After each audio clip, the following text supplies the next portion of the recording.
If you like what you're about to hear, please consider leaving a review or liking, sharing, commenting, and subscribing on YouTube.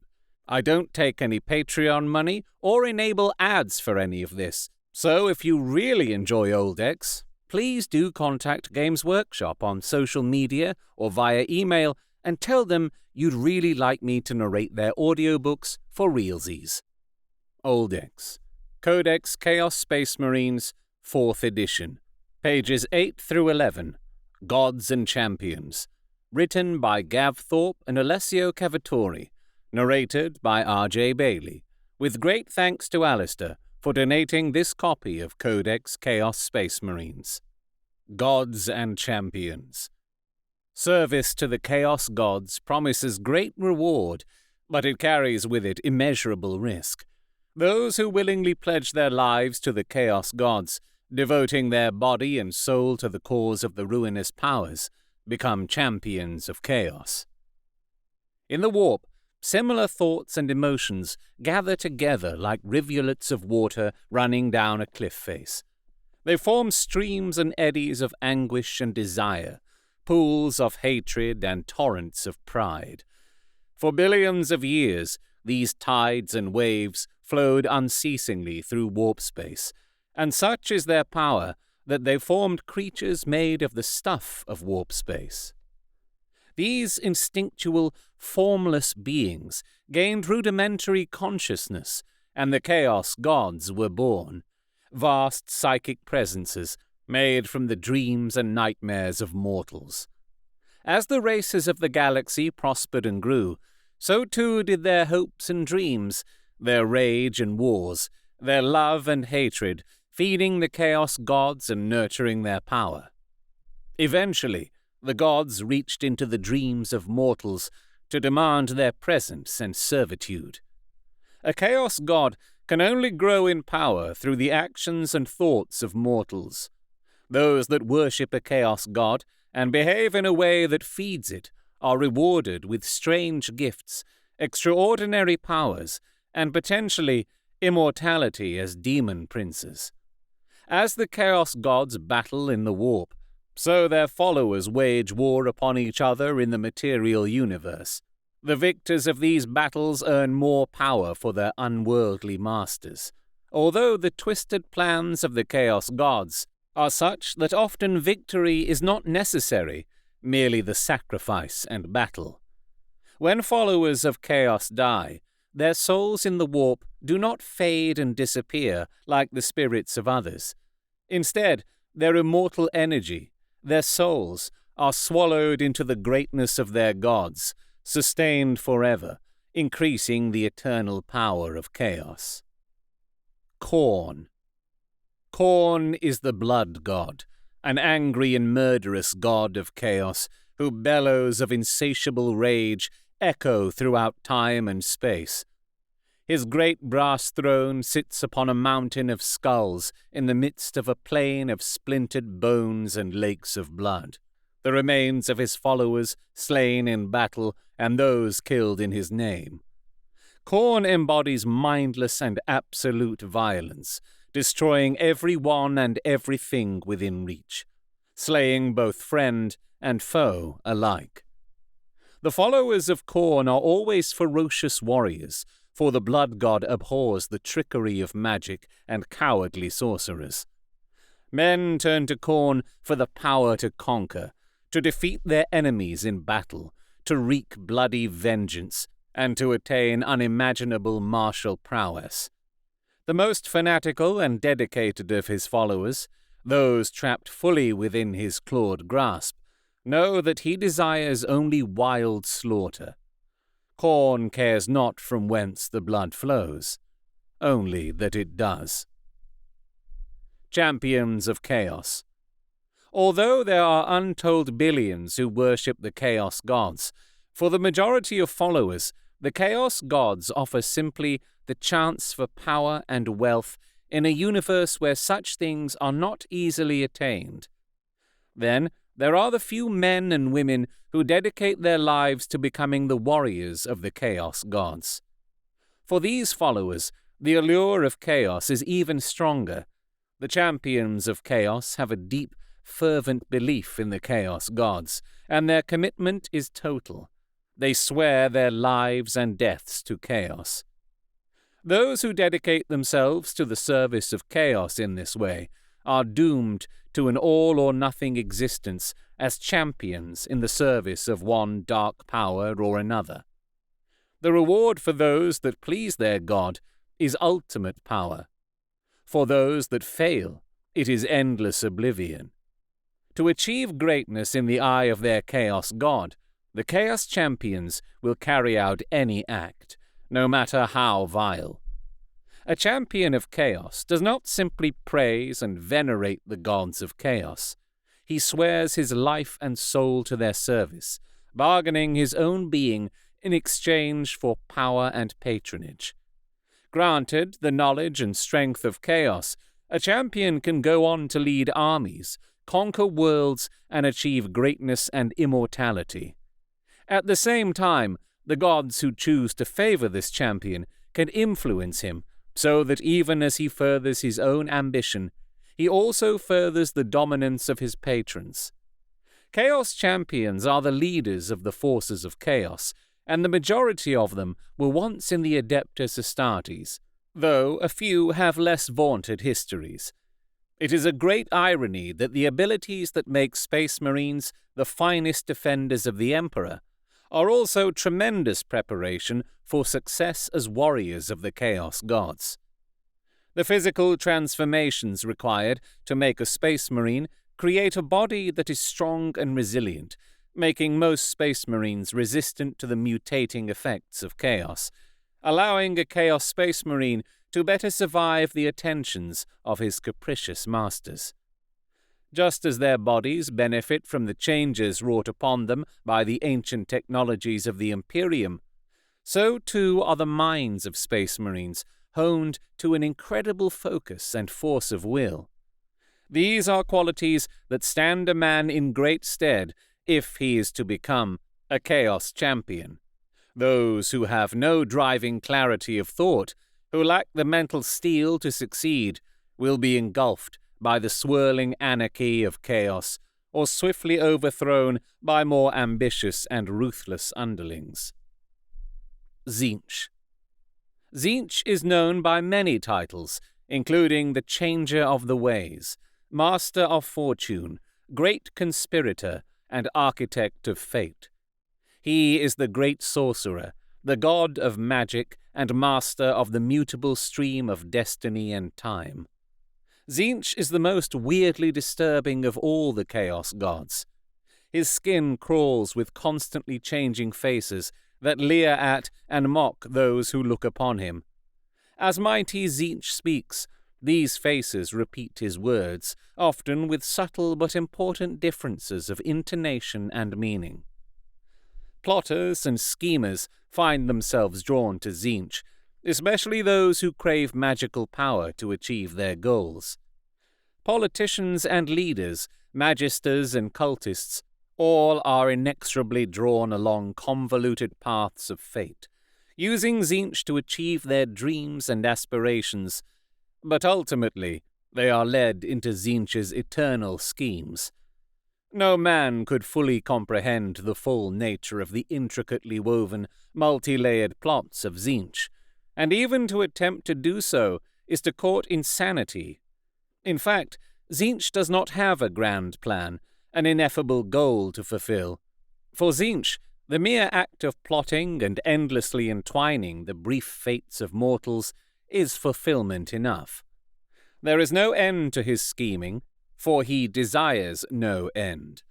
Tzeentch can never achieve an ultimate aim, for it would be the end of ambition, and hence the end for the Lord of Destiny. In the embrace of great Nurgle, I am no longer afraid, for with his pestilential favor I have become that which I once most feared. Death. Culvein Hestarius of the Death Guard. Chaos Warbands. Except perhaps a few dedicated to Khorne, champions of chaos do not live and fight alone. Other Chaos followers are drawn to them, either by the will of the gods or through a champion's growing glory and reputation. These are the warbands of Chaos, and they can vary in size from a handful of individuals to mighty hosts that rival an Imperial Guard regiment in power. The most successful champions of Chaos command vast armies of devoted warriors. For Chaos Space Marines, these warbands are mostly composed of comrades they fought alongside in the legions or their chapter. However, it is not uncommon for renegades with very different histories to find a common cause in their service to the ruinous powers of Chaos. Nurgle. Nurgle is the great lord of decay who presides over physical corruption and morbidity. Disease and putrefaction, the inevitable entropic decline of all things, are the wonders he bestows upon the universe. The god's immense body is bloated with corruption and exudes a sickly, diseased stench. His skin is greenish, leathery, and necrotic, its surface pockmarked with boils, running sores, and infestations. From his exposed guts spill tiny demons, the Nurglings, who sup upon the filthy juices that pour from Nurglings' festering wounds. It is to free themselves from despair, the mortal dread of illness, starvation, and death, that men turn to Grandfather Nurgle. He is a warm, welcoming god who prides himself on the achievements of his followers, gifting them with hideous diseases, even as he protects them from pain and the ravages of death. The fear of death can be found in the hearts of all sentient creatures, and so there is no shortage of mortals willing to sacrifice their immortal souls in return for the corrupted preservation of their physical bodies. Slaanesh. Slaanesh is the youngest of the Chaos gods, and known as the Prince of Chaos, or the Prince of Pleasure. Alone of all the Chaos gods, Slaanesh is divinely beautiful. He is as seductive as only an immortal can be, disarming in his innocence, utterly beguiling in his manner, and irresistibly tempting in his words. Slaanesh can assume male, female, and hermaphroditic form at will, and it is impossible for a mortal to look upon him without losing his soul and becoming a slave to Slaanesh's slightest whim. Mortals that seek charisma and fellowship turn to Slaanesh, for his gifts can make one popular and inspiring. Poets and artists are drawn into his gaze by the promise of inspiration and fame, while even the hardiest warriors might seek the adulation of the masses and the unflinching loyalty of their followers. Yet as one continues in the service of Slaanesh, such pleasures grow stale, and his servants are driven on to search for ever greater sensations, ever higher acts of self-fulfillment and worship, until only the most decadent and debased acts can stir their emotions. The warbands compete with each other as much as they fight against aliens and the forces of the Imperium. Resources are precious and hard-won in the Eye of Terror, and control of cities, continents, and worlds is vital to maintain power. Most valued of all is the favor of the Chaos gods. Champions and their warbands must constantly prove their dedication to their patrons. Champions earn rewards from their gods by destroying their patrons' enemies and achieving obscure missions and quests. On the demon worlds in the Eye of Terror, hundreds of warbands strive in battle to best each other for possession of diabolic artifacts, ancient knowledge, and great weapons and machines of war. They are pitched into eternal conflict for sacrifices to make to their gods and the power to summon demonic warriors to their cause. When not battling each other, warbands of Chaos Space Marines are a roving threat, roaming bands of warriors intent on slaughter and loot. From bases hidden in asteroid fields and upon the surface of deserted moons, Aboard painstakingly maintained starships that predate the Horus heresy, they watch and wait, preying upon the vulnerable, gathering in strength, where a cruel blow can be struck against the despised imperium of man. Spawndom and demonhood. There are ultimately but 3 fates that await a champion of chaos. A life of war is a dangerous one, and most will die upon some field of battle, forgotten by their god, but sometimes immortalized in legend by their followers and comrades. These champions become nothing more than blood-soaked sacrifices to chaos, their goals unachieved, their ambitions unfulfilled. A champion of chaos that survives the constant battles will gain more and more favor from his gods. These gifts can come in many forms. Some champions may be sent more followers. Those with a mind for such things might learn potent spells, while all champions eventually exhibit strange, inhuman powers. Most of the gifts of the gods take the form of physical changes, mutations. Some mutations are beneficial, some harmless, and others can be debilitating. Though such rewards can make a Chaos champion a fearsome fighter, he risks receiving so many gifts and becoming so mutated that he loses all control of himself and becomes a Chaos spawn.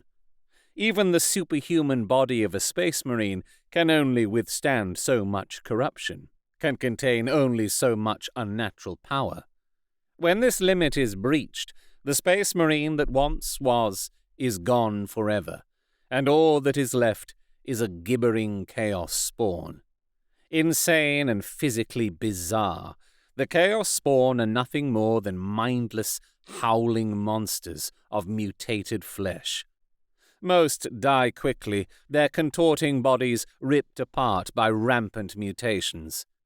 Of those that do not die instantly, some are abandoned by their warbands to wander the demon worlds until they are killed, while others are kept as pets and beasts of war by those that were once their followers. The third fate of the champion is the one for which all these risks are taken, to which the champion has dedicated his life to achieving. Demonhood. The champion is elevated to a demon prince.